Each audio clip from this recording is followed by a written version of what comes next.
Hello, I hope you're well. Welcome back to my channel, and welcome to today's video, which is all about the shortest books on my physical TBR. Now, not that long ago, I did a video on the biggest books on my TBR, and you guys seem to really enjoy it, so I figured I'd put a little spin on it and focus on the shortest books this time around. And these books, by and large, are around 200 pages or less. So depending on how fast a reader you are or how many hours in a day you could feasibly dedicate to reading, these might be books that you can actually polish off in a day. But before I get into the list itself, 10 in total, I did want to just say as an FYI, I made the conscious decision not to include plays or books of poetry on this list because they tend to be shorter on the whole and would have really stacked the deck. Honestly, if I had done that, I probably would have had an entire video on just plays. So if that's something you would like to see, definitely let me know in the comments. But why don't we start talking about the books? Let's dive right in. Okay, the first book that I want to talk about is Follow Me to Ground by Sue Rainsford, which has this stunning cover, which I feel like is very much a trend in covers from not that long ago. But this book really intrigues me despite the fact that it is speculative fiction. And if you're a subscriber to my channel, you know speculative fiction and I don't always see eye to eye. But the story is really captivating, at least from what I gather, and I liked the way that the book was positioned as having the main character, the heroine, really sort of pushing up against the conventions of womanhood and the body itself, which my feminist antenna went up and I was like, tell me more. But it does really sound interesting. So the main character, Ada, from what I gather, her and her father have these somewhat supernatural or paranormal type abilities where they're able to heal the sick in their village, and they heal the sick either by cracking them open or by burying them in the ground, at least partially. So there's something a little witchy going on, but Ada seems to end up having some sort of love affair with someone that either she or her father have cured, I believe. They call the sick people who undergo this treatment cures, and he's a cure. So there's a little love affair thing going on there. There's this little supernatural stuff going on there, and the book is actually described as pulling the reader into a dream between fairy tale and nightmare, desire and delusion, folktale and warning. And I do honestly think that that folktale element of it was another part of what intrigued me about this book. I am very, very curious about it, and it is also very slim, which is why it is on this TBR. It is a total of 197 pages, so just under that 200 page mark that I was talking about. Alright, the next book is definitely more on brand for this channel, and it is Moon Tiger by Penelope Lively, which is a book that I saw on the Blackwell's website and was just like, I have to have you. But obviously I have yet to get around to reading it, which is why it's here. But this is a book that Penguin considers a modern classic, and I would consider it a modern classic as well, even though it's written later than most of those modern classics. In my mind, it's written in the late 1980s, and it was a Booker Prize winner at that time. But the story just sounds like it's going to be beautiful and heartbreaking and probably tear-inducing. So the main character is this writer who is on her deathbed, and whether or not she's physically writing her life story or just remembering it, this is going to be a book of memories and her weaving together the events of her past into what she's considering like the greatest work of her lifetime, which is essentially the story of her life.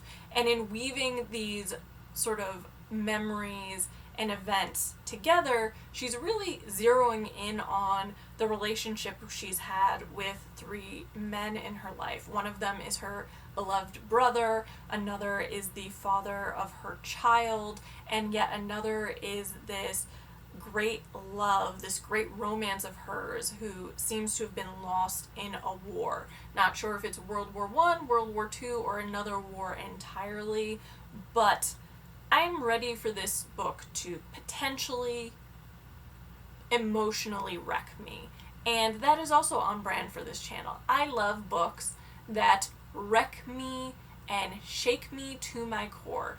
But yeah, this book is 208 pages. So again, just around that 200-page mark. The next book is one that has made its way onto numerous TBRs on this channel in the last year, and I have yet to get around to it.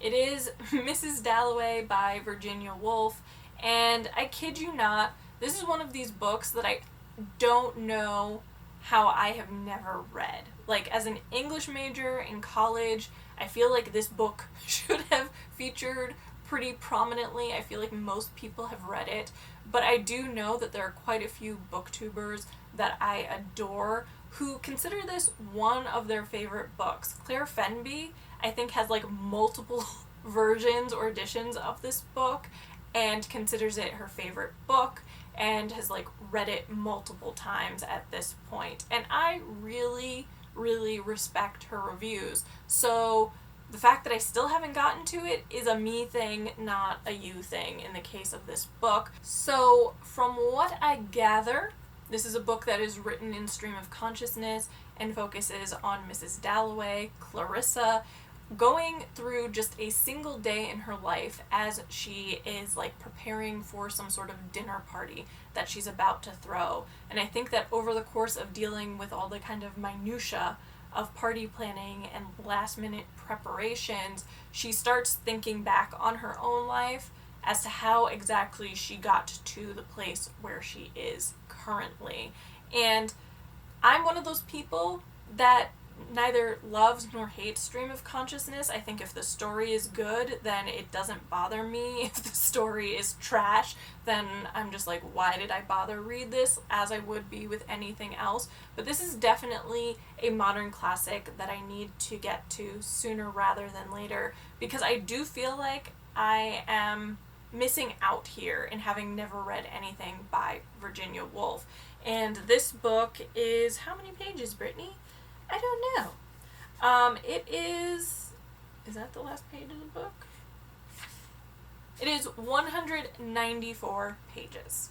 The next book is Eventide by Therese Bowman, which is a woman in translation from Swedish, and also featured on my Women in Translation recommendations video.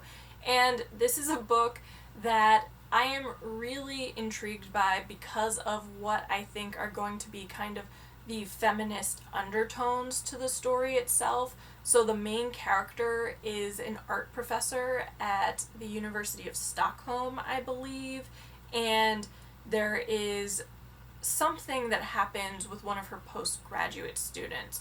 But what really sticks out to me is that the book is supposed to be about the distorted standards that women are held to when it comes to their professional lives and their romantic lives or relationships, however you want to describe that.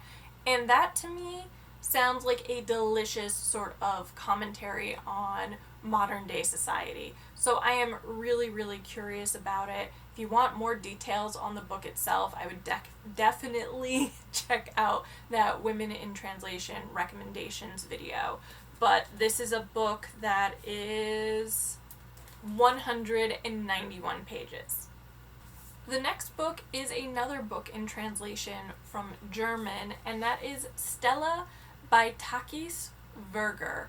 And this is a World War II historical fiction, and yes, there's a ton of that World War II historical fiction out there, but I don't know that I've ever read anything written by a German author, which was part of why my antenna went up when I saw this book on, I think, LitHub, potentially.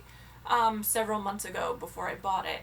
And the story is about this artist who moves to Berlin and he meets this woman, Christine, who becomes like his muse and he falls in love with her. But as like World War II is brewing, as the Nazi party is coming to power, it becomes unclear of where Christine's sort of loyalties lie in the grand scheme of things. But, and this is a big but, we and the main character soon learn that Christine, her name is actually Stella, and she is a Jewish woman passing as an Aryan, which is such an interesting story that I have yet to hear. I actually think I have a memoir of someone who does the same thing that I haven't read yet. This seems really, really fascinating to me. The perspective of a German writing about World War II in this historical setting,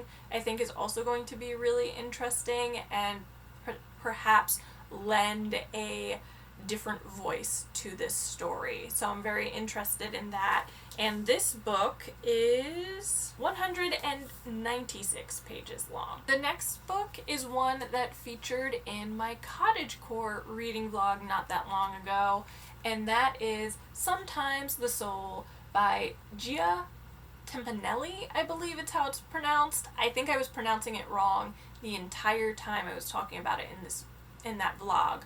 But since posting that vlog, I've actually had a number of subscribers talk about how much they enjoyed this book. So I am very glad that I ended up picking it up. It is actually 2 novellas packaged in one book. One of them is about a baroness who locks herself away in this palace when like a parrot appears, and I guess the parrot's companion joins them eventually, and there is like this telling of stories or something, I think. And then the other novella is this retelling or recasting of Beauty and the Beast, which that was the one that I think really sold me on the book itself, because retellings are just a lot of fun, but I really don't know all that much about it. From the description of it, it does seem like it's going to be a little bit whimsical, but I really do enjoy the fact that it is 2 novellas, because that's a nice way to be introduced to a new author if you're not against the novella format. I find that I prefer novellas to short stories just because I do think that the novella at least lends itself to a slightly longer or larger story arc, which in fact lets me connect with the characters a little bit better than I do in short stories. So yeah, that's my thoughts on that one. It also has a very stunning cover in my opinion. Apparently I'm really going for the floral effect on book covers lately, but yeah, that's really that on that. It is 184 pages long. The next book I think is gonna be a weird one. Like, I just have a feeling it's going to be one of those like, what the fuck am I reading sort of moments, but it is The Passion by Jeanette Winterson. And I bought this book when I was going through a Napoleonic War phase last year. To be quite honest, that phase has not stopped, but there are just not that many books written about that time period. This happens to be one of them, and the story also happens to be set partly in Venice, and Venice is a beautiful city. I love the canals, I love the Carnival, and just like the Casanova-esque elements feel like they might potentially be here as well. But yeah, the story itself seems to focus or center on this one soldier who is following Napoleon to Russia in that whole debacle, which is like chronicles in War and Peace, and then the other is about this web-footed, red-haired boatman whose husband has gambled away her heart in some way.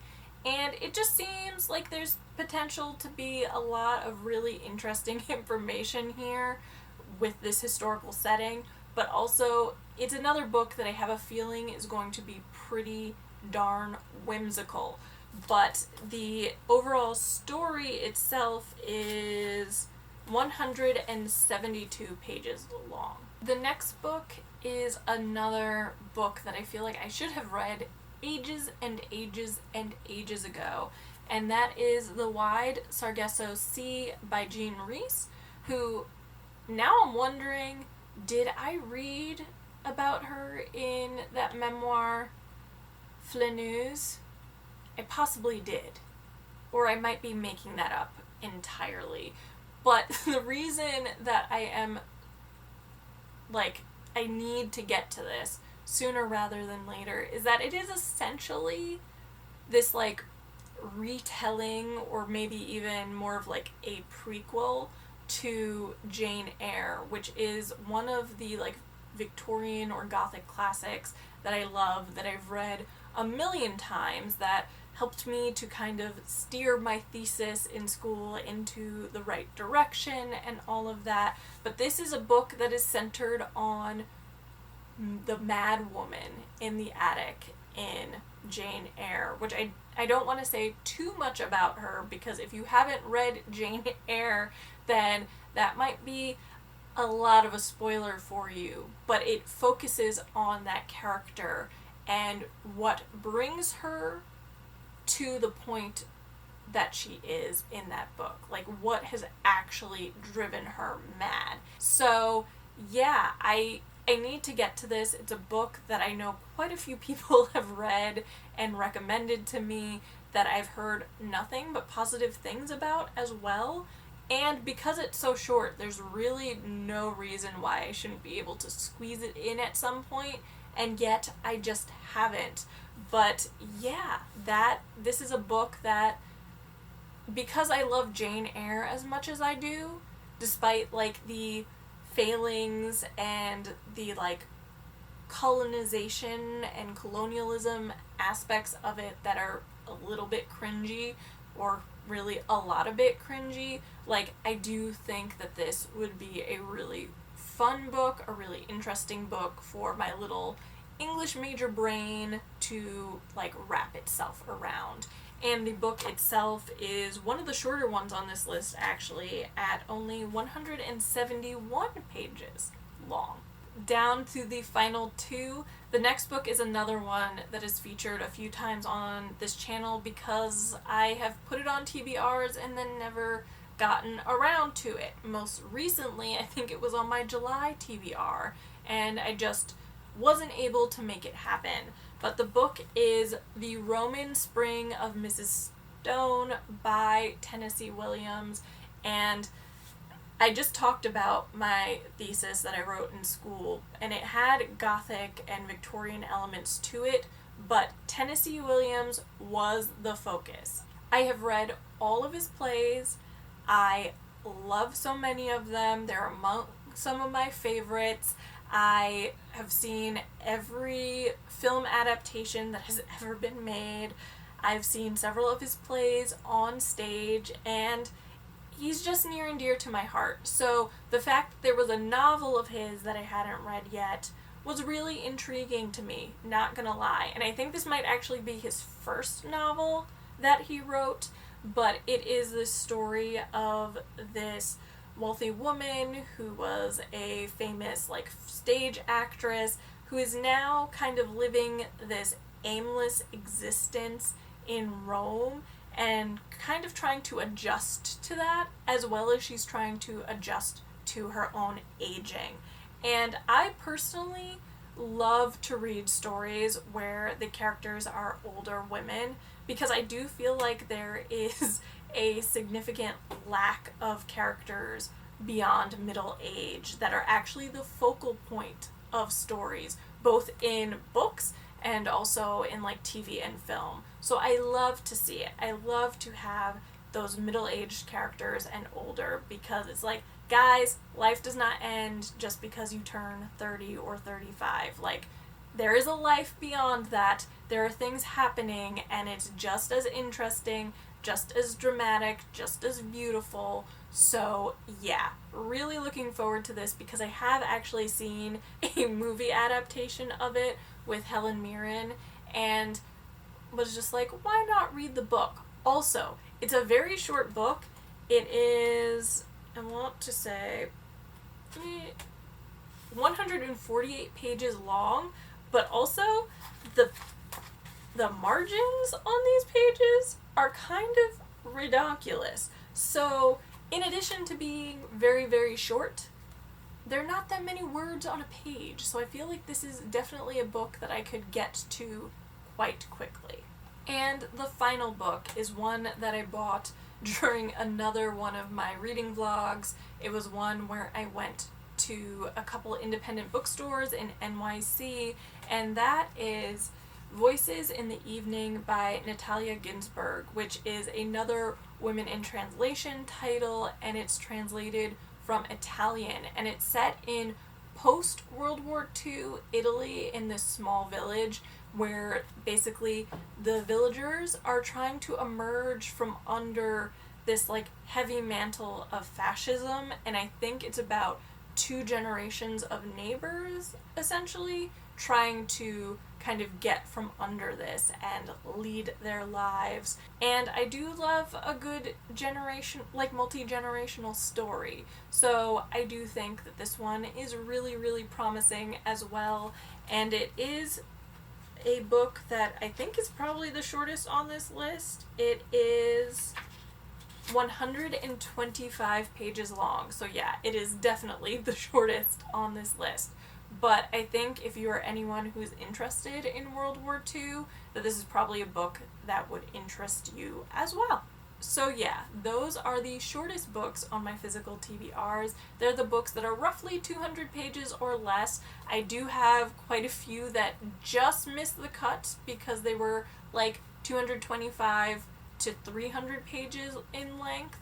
But these ones, there are some gems in here, some books that I really need to prioritize because they sound so, so amazing, and quite a few of them are like modern classics that I think could potentially be favorites of mine. So again, really need to get to them ASAP. But I do hope that you enjoyed this video and were able to add a few books to your physical TBR. If you did enjoy the video, be sure to give it a thumbs up, comment, and subscribe, and I will see you next time. Bye!